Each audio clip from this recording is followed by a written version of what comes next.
Hi friends, it's Michelle from Grace Ministries International for our final video on freedom from fear.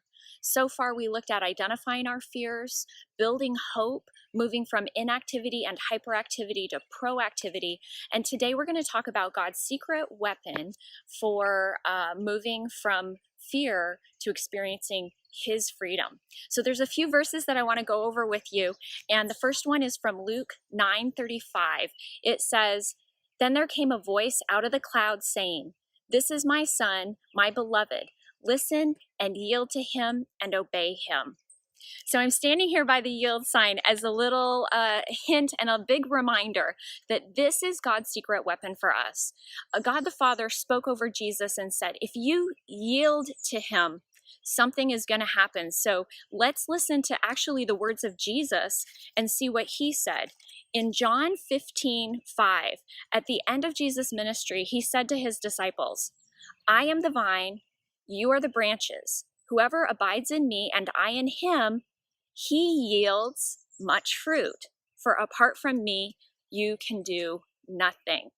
So if we put this in the context of our fears, God is saying, yield to Jesus and surrender to him. Give in to his love. Give in to his care for you.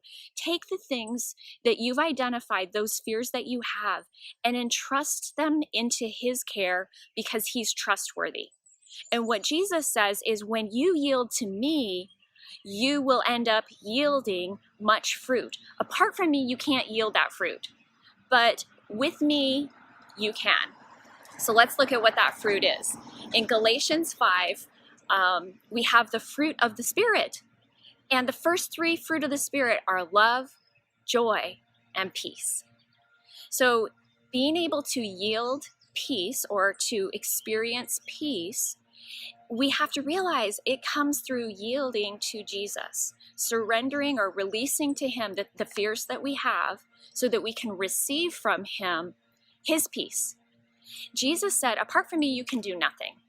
Let's think about that for a second. But wait, on my own, I can kind of have a sense of peace. I can distract myself from my problems, or I can eat some food to get a little bit of comfort, but it's counterfeit peace. What Jesus is saying is, apart from me, you cannot experience real shalom, real peace. But when you rest in me and I'm in you, then you can experience that peace from God.